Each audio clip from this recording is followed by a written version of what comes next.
análisis. Gabriel Cabrera es sociólogo. Nos va a dar alguna de las claves y por qué es importante hablar del panorama minero dentro del sector energético del Perú. Gabriel, ¿cómo te va? Buen día. Hola, ¿cómo estás? Buenos días a todos los seguidores de Telesur y gracias por la invitación. Gracias a ti. Hablemos, por favor, de la importancia de que un evento de este tipo esté en marcha, de la importancia además del sector minero en el PIB peruano.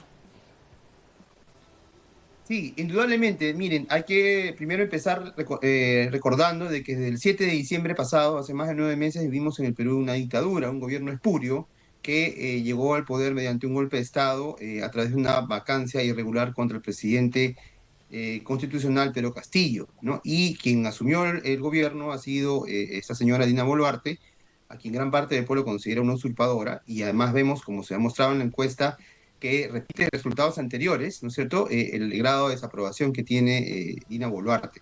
Digamos que una de las principales razones por las cuales se produce este golpe de Estado en diciembre del año pasado era por la necesidad de las grandes empresas transnacionales mineras, con obviamente socios nacionales, de renovar contratos lesivos a la soberanía y al desarrollo del país, como se habían venido dando, sobre todo desde los años 90, con la era neoliberal, ¿no es cierto?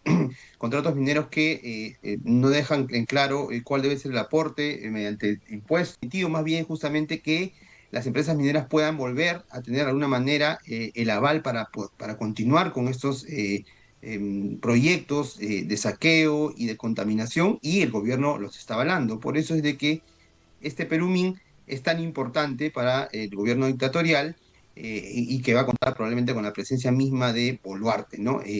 Y por supuesto también en el contexto de Arequipa, cuando desde hace muchos años el pueblo arequipeño frenó la posibilidad de un proyecto que iba a afectar tierras agrícolas y el sustento de muchos pescadores en la provincia de Islay, ¿no es cierto?, provincia costera de Arequipa, y el pueblo ya de manera unánime en Arequipa había rechazado este proyecto, y ahora con este Perumín, con esta cobertura, se está dando, digamos, una especie de aval para que retome esta intención de que este proyecto se dé realmente, o como decimos, contra la voluntad del pueblo arequipeño, que por esa razón, además, el día de hoy va a manifestarse masivamente contra esta convención y contra la posibilidad de que se aplique el proyecto a pesar de su voluntad contra él, ¿no? Ese es un poco el contexto político que vivimos alrededor de este Perumín 36. Todo esto era necesario de entender para conocer también el porqué de las marchas de los trabajadores mineros y el porqué del descontento laboral que hay en Perú. Sí, indudablemente. O sea, lo que se está aplicando desde diciembre del año pasado es el neoliberalismo tal y como se inauguró hace más de 30 años, pero de manera ya desembosada y con el componente de la represión a la protesta popular, la criminalización. Y eso implica también, por supuesto, sobre todo el estratégico sector minero, que otra vez se pone en el tapete. Fíjense, además hay que recordar que los departamentos que han sido declarados con mayor pobreza después de muchos estudios exhaustivos, son muchos de ellos, coincidentemente, los departamentos donde más se produce actividad minera. La actividad minera no ha generado el desarrollo que se esperaba. Cajamarca es uno de ellos, Apurímac es otro de ellos.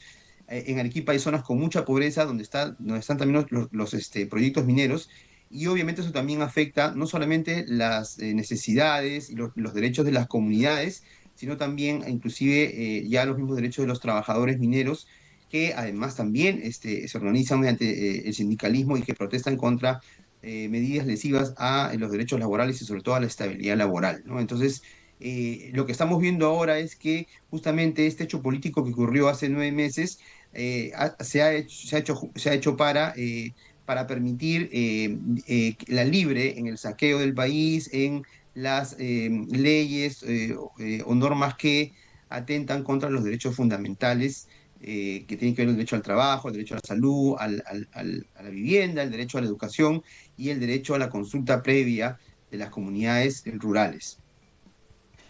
Hay también denuncias de que esta minería, a través de los años inclusive, esto ha sido una constante, está manchada con actos de minería ilegal.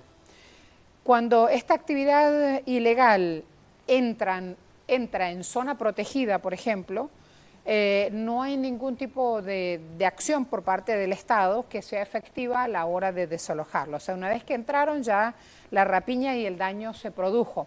Quiero preguntarte también sobre este punto porque es fundamental de atacar y que en esta feria o en este espacio que hoy se está trabajando y donde va a haber un intercambio de portafolio de negocios, etcétera, no se dice, no se comenta.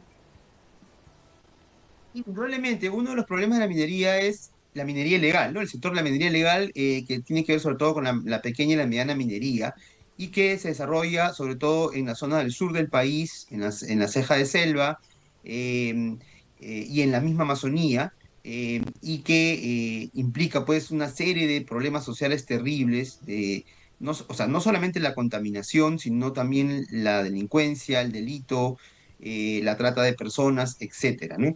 Y bueno, los asesinatos finalmente, ¿no? El sicariato. A pesar que los gobiernos neoliberales que hemos tenido, incluyendo el actual, se llenan la boca muchas veces de criticar y echarle toda la culpa del problema de contaminación del Perú a esa minería, sin embargo, ellos finalmente terminan avalando y terminan incluso llegando a acuerdos con muchos de estos empresarios inescrupulosos, ¿no? Eso es por un lado. Por otro lado, hay que, de todas maneras, recalcar que la gran minería, la minería que está legalizada, entre comillas, es la que finalmente es responsable mayormente de la mayor cantidad de contaminación y problemas socioambientales que se dan en el país. O sea, también mucho se usa ese discurso para confundir a la población y endilgar todos los problemas de la minería a la minería ilegal, y en realidad es un problema de la minería ilegal y también de la minería legalizada por este sistema o este modelo neoliberal y estas legislaciones muchas veces que se realizan a espaldas de lo que los pueblos y las comunidades requieren y que inclusive deciden, ¿no? Entonces, es un problema complejo el de la minería, pero que es un problema medular ahorita en la situación de la sociedad peruana y es la fuente que genera la mayor cantidad de conflictos y graves problemas sociales, como decíamos, por ejemplo, la contaminación de aguas, de suelos que generan enfermedades terribles en poblaciones inclusive infantiles en las comunidades y también la pérdida de digamos, la riqueza de las tierras que aumenta la pobreza, el desplazamiento, la concentración en las ciudades, los problemas digamos, de precariedad de vida en las ciudades. Es toda una cadena que ha venido de alguna manera generando, cadena de problemas que ha venido generando esta minería neoliberal sin ningún control o con un espurio control del Estado, que inclusive a veces hasta ni siquiera tienen mecanismos para controlar a los mineros, ¿no? Eh, Como se vio, por ejemplo, en la época del gobierno del presidente Castillo, donde no había la posibilidad, por la legislación que había de amarre, de poder controlar mejor digamos, este saqueo, ¿no? O impedirlo. Entonces, ese problema medular es el que atraviesa todos los problemas que tiene la sociedad peruana en este momento. Por eso es tan importante lo que está ocurriendo en Arequipa y por eso es que el pueblo arequipeño es consciente del tema. No es un tema solamente de Arequipa, sino de todo el país y que además finalmente es un problema político que tiene que ver con un régimen totalmente, no solamente ilegal, ¿no? Por cómo se llegó al poder y por las acciones que ha hecho. Acuérdense que hay más de 70 fallecidos, asesinados, ¿no es cierto?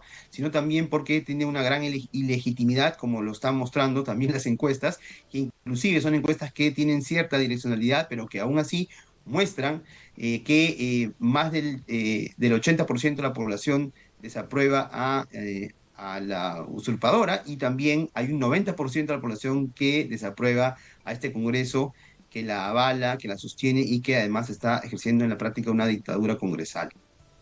Imagínate con esos números. Gracias, Gabriel. Duele ver toda la cuenca amazónica del río Nanay totalmente anaranjada, a veces dorada, es la minería ilegal. También duele ver cómo Exacto. las zonas agrícolas se van destruidas con este accionar minero. Hasta la próxima.